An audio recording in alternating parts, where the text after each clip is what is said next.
and Oddworld.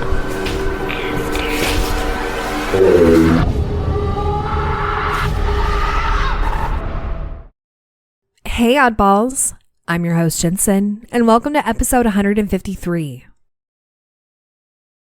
Hopefully you guys are having a good day wherever you are in the world, and I hope it is a really good day for May 4th babies. We're going to say happy birthday to you today and get to know you from the birthday book. So here we go. Happy birthday. One of the strongest and most endearing qualities manifested by those born on May 4th is their concern with the well-being of others and their commensurate desire to place their considerable talents and energy at the disposal of those who require their help. Their enlightened powers of perspicacity and realism, in conjunction with their genuine empathy, steadiness, and optimistic outlook, not only give them the potential to help solve others' problems effectively, but also win for them esteem and gratitude. Their ability to combine their intellectual and practical skills with their typically emotion-driven gifts of compassion and kindness is an unusually potent talent, often seen in May 4th people. And whether they make a career of counseling or not, they will generally find that their sound advice is much sought after by others. Indeed, whatever profession they choose, they will generally flourish best in those work-based situations which offer a significant degree of personal interaction. Within their personal relationships, too, May 4th individuals make heartening friends, partners, and parents, who typically tend to place the needs and desires of those closest to them above their own. Because they are so used to being consulted for their advice, there is a danger that, if their carefully considered words of wisdom are ignored, they will feel deeply disappointed and express their annoyance forcefully. They should guard against subsuming their own, equally important, ambitions to those of others. Their virtues are sensible, imaginative, generous. Their vices are resentful, self-sacrificing, frustrated. So happy birthday again, you May 4th babies. As always, if this sounds like you or someone that you know, let me know in the comments. And let's go ahead and move on to stories. This comes from dingytheman on Reddit.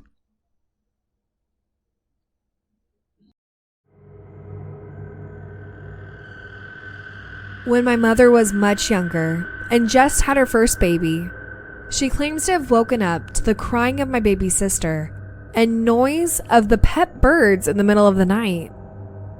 The birds sounded like they were really scared or being attacked by a predator.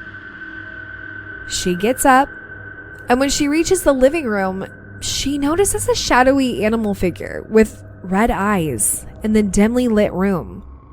According to her, it resembled a panther. She turned the lights on, and it disappeared. And there she found my baby sister crying underneath a table. She didn't walk yet either. My mother says she saw shadow beings before this happened. Her first sighting was as a child on her way to school. First, she saw a very beautiful dog with lots of fur, different than any dogs in her little village. She lived in the mountains in a very small rural area. And then she spotted not far from the dog what she describes as a shadow figure, similar to what is more popularly known as the Grim Reaper. What to make of this? Anybody had any similar experiences? This reminds me a bit of the Celtic tales of paranormal beings snatching children and replacing them with a changeling. I would freak out if I woke up and when my son was a baby, if I found him in the middle of the living room, honestly, I'd shit my pants. I would shit my pants with the whole scene, period. Because when he was a baby, he was sleeping in his bassinet next to me. So for him to go and be in the middle of the living room would be freaky in itself. But Then to have the freaking panther shadow thing? No. No, thank you. Honestly, it's truly terrifying. And I find it fascinating though that their mom saw something basically similar, just like a dog version of it when she was a child. And now she's seeing like a panther version as an adult. But also with the shadow figures on their own separate thing. Like, what is going on? Now, I have heard of the changeling thing before. And that's basically when like elves or fairies or whatever supernatural thing steals like human babies. And then they replace them with one of their own. And then they take the human baby and just raise it as their own. And then the other one just gets raised as it's really weird, but it's really interesting. And honestly, it's just sad because how could you just replace your own child? You know, you little elves and fairies or whatever. Why are you taking your child and giving it to a human and then taking the human child? Truthfully, if that's actually real stuff, that's really messed up and they need to get their shit together because it's not okay. Where's the adoption center for fairy babies? That's what I want to know. Wow, I really went off on my own little interesting tangent there. But anyhow, nonetheless, this is freaky. I don't know what that is. Seeing an animal figure first, right? And then also seeing shadow figures with it. That's a new one for me.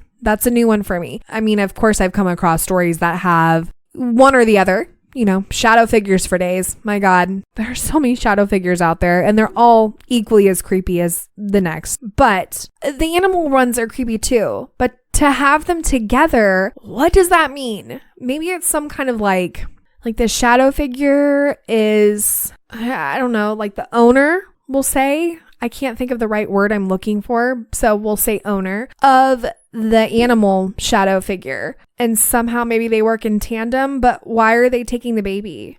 Why are they taking the baby? So that's where the changeling thing comes in, but then maybe it's not elves and fairies that are taking it. It's just a supernatural entity that's actually taking it, and we've gotten it wrong all these years. Maybe it's something different. I don't like it.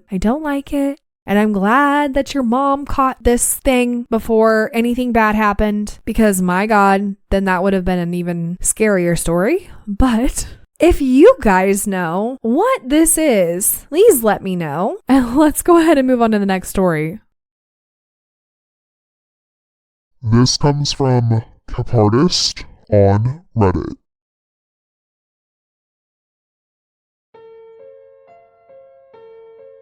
We have 2 cats.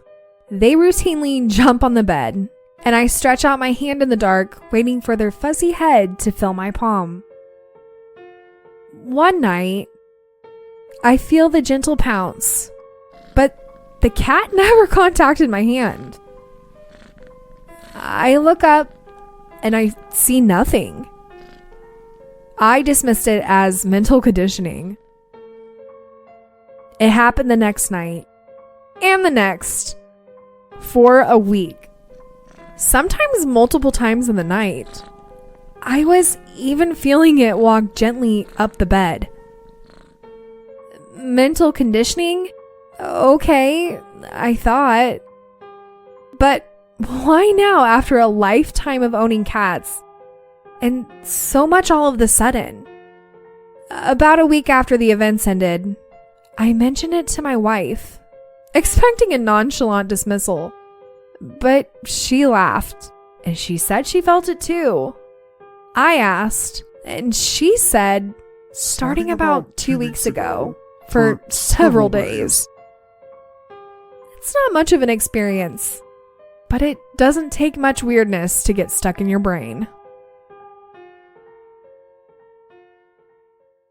So here I go again, not pre-asking questions because my brain hasn't been working like that for a while. But forgive me, here is my question. You said that you have a lifetime of cats. I get it. I have had about 6 to 8 cats pass away in my life. And sometimes they come back to you. So have you had any cats pass away like recently or maybe a little bit ago and now they're just now coming around type of thing? Like this is going to sound really sad. So if you start crying, I apologize. I might start crying too, but they're just now realizing that they're dead and they just miss that interaction and want you to feel comforted. Oh God, that breaks my heart. But that was no time at all for you, but I just needed a minute to pull myself together. What if it is a deceased cat coming back to just kind of love on you? And since it is a shared experience with your wife, oh my God, now my mind is really going. This is sad, okay? Animals really get to me. But now I'm thinking,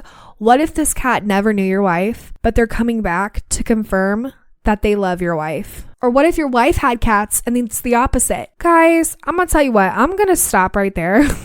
Apparently, I'm going to have a whole episode dedicated to my feelings about animals because apparently I feel really strongly about it, which I do. I mean, don't get me wrong. I feel strongly about people dying too. So never think that I don't care about that either. I'm a really caring person. But my point is like, it could be any of those scenarios. And maybe it's none of those. And maybe there's just a ghost cat who resides in your house and is not skittish anymore because cats can be skittish. And now they're coming up to you. Maybe that's what it is. I'm going to pull out all the different kinds of scenarios. But again, I'm going to stop and I want to hear your guys' opinions. Let me know in the comments below. If you have a story like either story today or any paranormal story in general, head on over to my website and share it with me. I hope you enjoyed today's episode.